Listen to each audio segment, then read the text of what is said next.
Título: A Ordem de Deus. Quarta parte. Em essência, o que se está insinuando é que, abre aspas, ou podemos fazer o que quisermos na adoração e ministério, desde que não seja proibido pela Bíblia. Fecha aspas. Isto não faz sentido.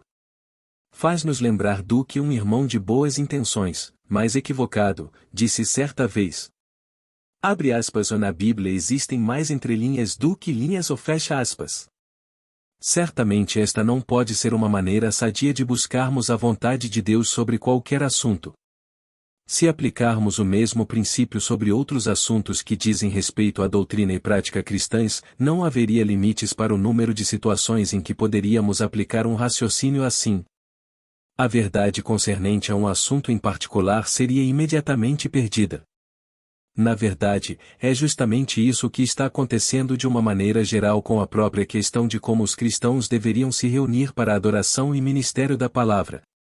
A razão de Deus nos dar a sua palavra foi para que conhecêssemos a sua vontade. 1 Coríntios 2:12 ao 13. 1 Coríntios 2:12 ao 13.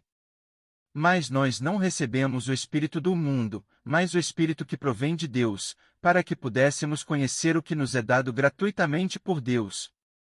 As quais também falamos, não com palavras que a sabedoria humana ensina, mas com as que o Espírito Santo ensina, comparando as coisas espirituais com as espirituais.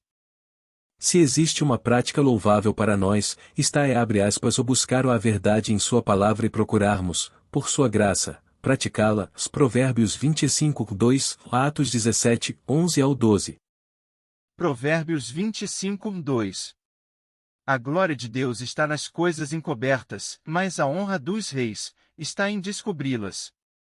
Atos 17:11 ao 12.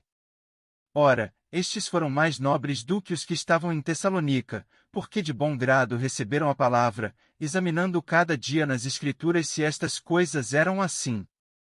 De sorte que creram muitos deles, e também mulheres gregas da classe nobre, e não poucos homens. O hábito do apóstolo Paulo era de discutir abre aspas sobre as Escrituras, fecha aspas. Isto é, a partir delas. Atos 17:2. Atos 17:2. Paulo, segundo seu costume, foi procurá-los, por 3 sábados, discutiu com eles a respeito das Escrituras. Ele não introduzia nelas os seus pensamentos. Isto mostra que jamais temos o direito de inserir nossos próprios pensamentos na palavra de Deus, tentando fazer com que ela diga algo que nós queremos que diga. T.B. Baines disse, abre aspas, ou Deus estabeleceu uma ordem para a Assembleia, ou ele deixou para o homem fazer isso segundo a sua própria vontade. Se ele estabeleceu uma ordem, todos ficam claramente obrigados a ela, e qualquer distanciamento dessa ordem é um ato de desobediência. Fecha aspas.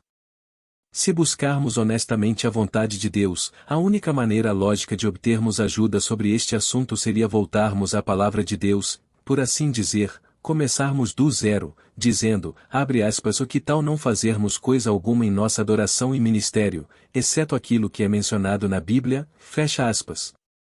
É isso que tentaremos fazer ao abordarmos este assunto em nosso livro. A ruína do testemunho cristão. Quando nos voltamos para a palavra de Deus, vemos que quase todos os escritores do Novo Testamento previram que a ruína e o abandono da palavra de Deus entrariam no testemunho cristão. Portanto, não deveria ser uma grande surpresa para nós quando víssemos esse abandono da ordem de Deus na criação de igrejas denominacionais e não denominacionais. As abre aspas, ou segundas ou epístolas. As ou segundas ou epístolas do Novo Testamento se ocupam particularmente deste assunto. Cada epístola revela algum aspecto da fé cristã sendo abandonado e, consequentemente, assinala o caminho para aqueles que são fiéis seguirem em cada situação. A segunda epístola aos Efésios descreve o abandono do primeiro amor. Apocalipse 2, 1 ao 7. Apocalipse 2, 1 ao 7.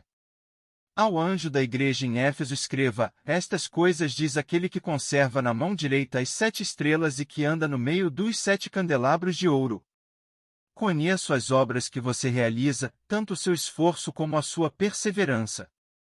Sei que você não pode suportar os maus e que pôs à prova os que se declaram apóstolos e não são, e descobriu que são mentirosos. Você tem perseverança e suportou provas por causa do meu nome, sem esmorecer. Tenho, porém, contra você o seguinte: você abandonou o seu primeiro amor. Lembre-se, pois, de onde você caiu.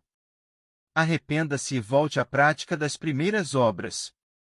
Se você não se arrepender, virei até você e tirarei o seu candelabro do lugar dele. Mas você tem a seu favor o fato de que odeia as obras dos nicolaítas, as quais eu também odeio. Quem tem ouvidos, ouça o que o Espírito diz às igrejas: ao vencedor, darei o direito de se alimentar da árvore da vida, que se encontra no paraíso de Deus. Segundo. A segunda epístola aos Tessalonicenses trata do abandono da bendita esperança e a vinda do Senhor no arrebatamento. Terceiro.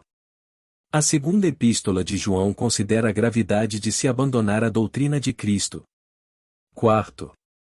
A segunda epístola de Pedro apresenta o abandono da piedade prática.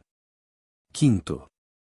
A segunda epístola aos Coríntios trata, dentre outras coisas, do abandono da autoridade apostólica conforme é encontrada nas Escrituras.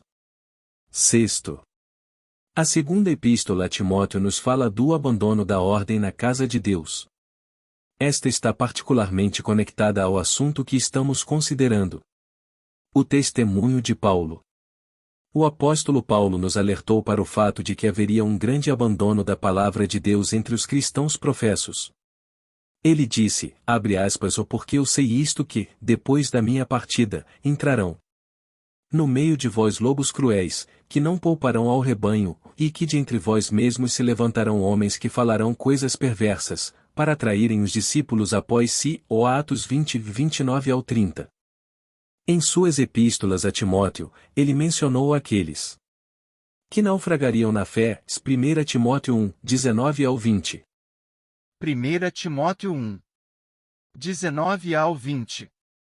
Mantendo a fé e a boa consciência, porque alguns, tendo rejeitado a boa consciência, vieram a naufragar na fé.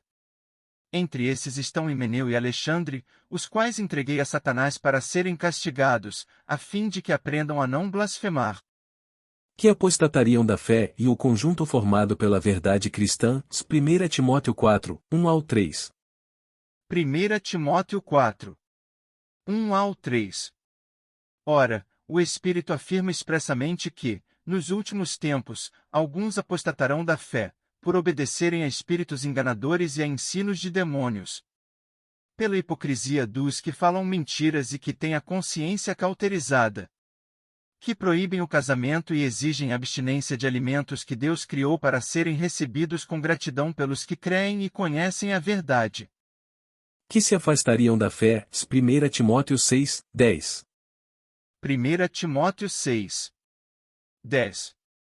Porque o amor ao dinheiro é a raiz de todos os males, e alguns, nessa cobiça, se desviaram da fé e atormentaram a si mesmos com muitas dores. Que se desviariam da fé, 1 Timóteo 6, 20, 21. 1 Timóteo 6, 20, 21. E você, ó Timóteo, guarde o que lhe foi confiado, evitando os falatórios inúteis e profanos e as contradições daquilo que falsamente chamam de conhecimento. Pois alguns, professando, se desviaram da fé. A graça esteja com vocês. Que perverteriam a fé de outros por meio de seus ensinos errôneos, 2 Timóteo 2, 18. 2 Timóteo 2, 18. Que se desviaram da verdade, dizendo que a ressurreição já aconteceu, e estão pervertendo alguns em sua fé. E que se tornariam reprovados quanto à fé, 2 Timóteo 3, 8. 2 Timóteo 3, 8. E do mesmo modo que Janes e Jambres resistiram a Moisés, também estes resistem à verdade. São homens que têm a mente totalmente corrompida, reprovados quanto à fé. Ele disse que viria um tempo quando os cristãos professos, de um modo geral, não suportariam a sã doutrina, mas desviariam seus ouvidos da verdade, voltando-se para as fábulas que não têm qualquer fundamento na palavra de Deus. 2 Timóteo 4, 2-4.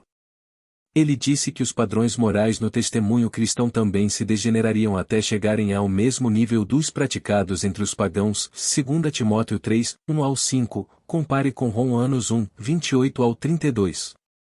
2 Timóteo 3. 1-5. Mas você precisa saber disto: nos últimos dias sobrevirão tempos difíceis.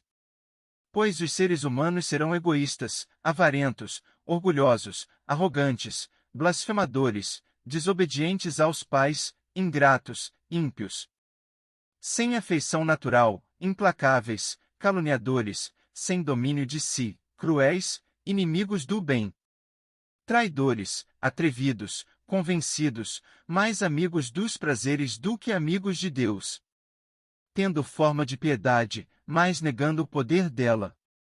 Fique longe também destes. Romanos 1, 28-32. E, por haverem desprezado o conhecimento de Deus, o próprio Deus os entregou a um modo de pensar reprovável, para praticarem coisas que não convêm. Estão cheios de todo tipo de injustiça, perversidade, avareza e maldade. Estão cheios de inveja, homicídio, discórdia, engano e malícia.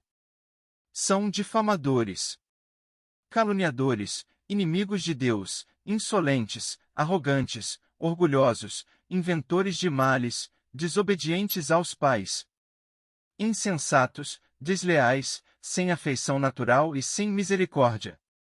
Embora conheçam a sentença de Deus, de que os que praticam tais coisas são passíveis de morte, eles não somente as fazem, mas também aprovam os que as praticam. Ele falou de impostores que se levantariam professando conhecer a verdade, os quais imitariam os poderes miraculosos de Deus numa tentativa de resistirem à verdade. 2 Timóteo 3, 7-8.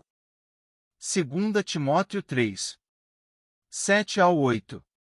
Que estão sempre aprendendo e nunca conseguem chegar ao conhecimento da verdade. E do mesmo modo que Janes e Jambres resistiram a Moisés, também estes resistem à verdade. São homens que têm a mente totalmente corrompida, reprovados quanto à fé. Ele também falou que as coisas não melhorariam, mas que homens maus e enganadores dentro do testemunho cristão, pois é este o contexto do capítulo, iriam ou de mal para pior. 2 Timóteo 3, 13. 2 Timóteo 3, 13. Mas os perversos impostores irão de mal a pior, enganando e sendo enganados. Basta darmos uma olhada superficial no testemunho cristão de nossos dias para vermos que todas essas previsões chegaram ao seu triste cumprimento.